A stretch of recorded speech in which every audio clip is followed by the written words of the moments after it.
When I think of the word fellowship, I think of a spiritual connection. Not a lot of us get together.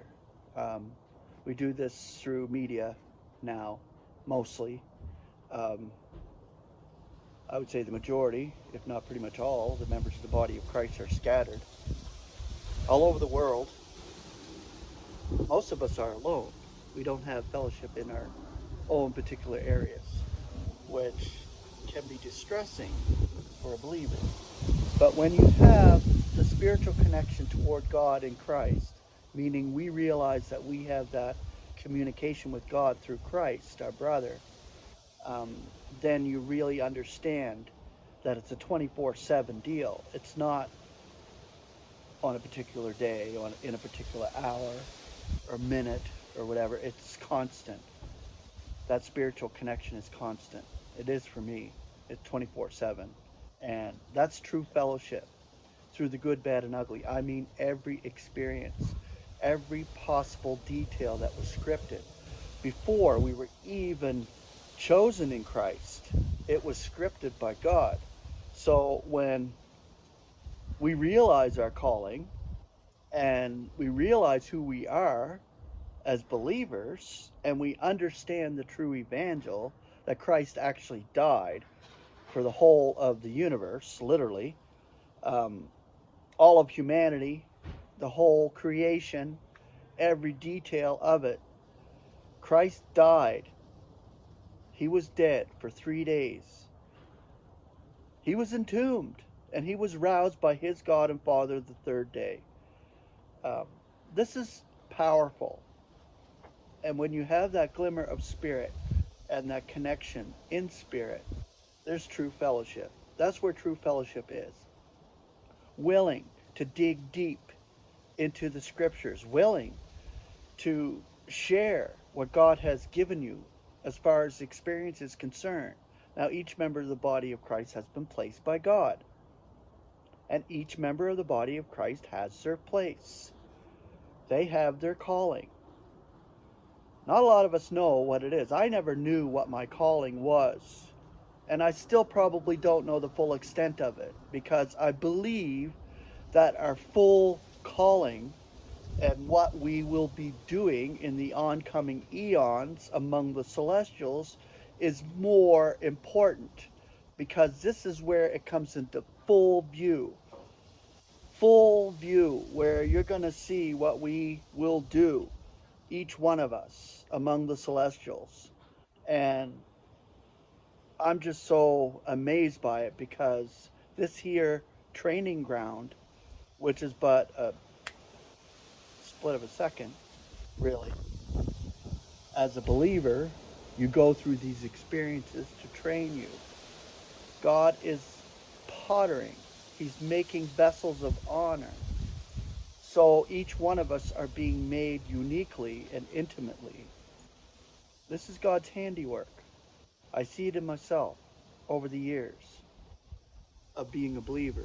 Now, yesterday, September 25th, 1997, God called me in a powerful way.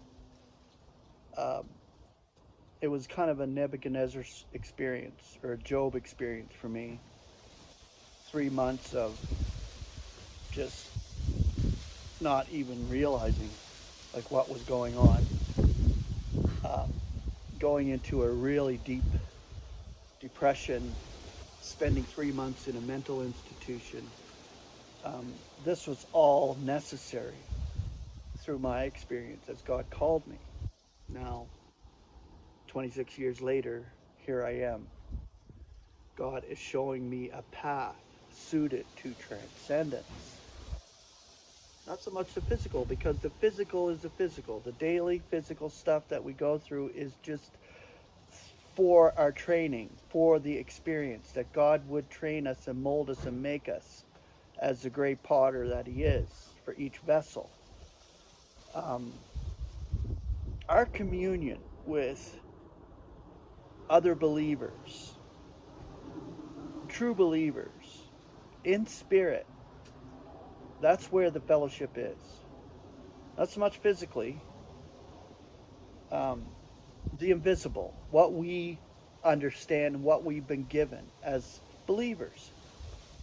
Um, that's where the connection comes from. It's a spiritual connection, is what I'm trying to say. And that's hard to come by. That's rare, very rare. And we as believers are very rare in the world. The masses of humanity do not know us. We've been called for a purpose, a celestial calling.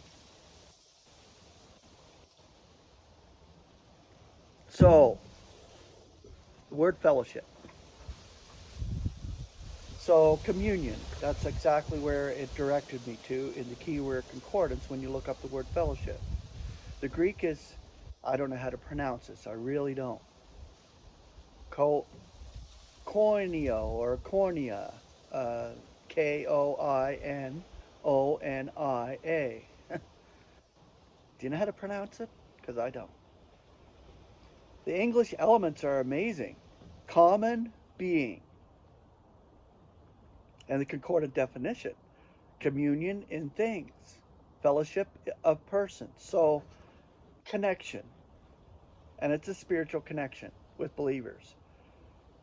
Concordant scripture references. 1 Corinthians 10:16. The cup of blessing, which we are blessing, is it not the communion of the blood of Christ? The bread which we are breaking, is it not the communion of the body of Christ? 2 Corinthians 6:14. Do not become diversely yoked with unbelievers. For what partnership has righteousness and lawlessness? Or what communion has light with darkness? 2 Corinthians 13:14. The grace of our Lord Jesus Christ and the love of God and the communion of the Holy Spirit be with you all. Amen. Philippians 2:1. If then there is any consolation in Christ, if any comfort of love, if any communion of spirit, if any compassion and pity. 2 Corinthians 8:4.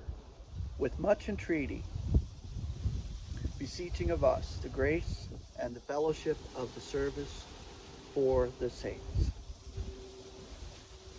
1 Corinthians 1:9. Faithful is God, through whom you were called into the fellowship of his Son, Jesus Christ our Lord. Galatians 2:9. And knowing the grace which is being given to me, James and Cephas and John, who are supposed to be pillars, give to me and Barnabas the right hand of fellowship, that we, indeed, are to be for the nations, yet they for the circumcision. Philippians 3:10. To know him and the power of his resurrection, and the fellowship of his sufferings, conforming to his death. Philemon 6. So that the fellowship of your faith may become operative in the realization of every good thing, which is in us for Christ Jesus. Now the word contribution comes in here in 3 passages of Scripture. So the first one is Romans 15:26. For it delights Macedonia and Achaia to make some contribution for the poor of the saints who are in Jerusalem. So contribution, that's like a connection, that's like a communion, that's like a fellowship. So contributing to the saints or doing service for the saints. 2 Corinthians 9:13. Through the testedness of this dispensation, glorifying God at the subjection of your avowal to the evangel of Christ, and in the generosity of the contribution for them and for all. The last one, Philippians 1:5. For your contribution to the evangel from the first day until now.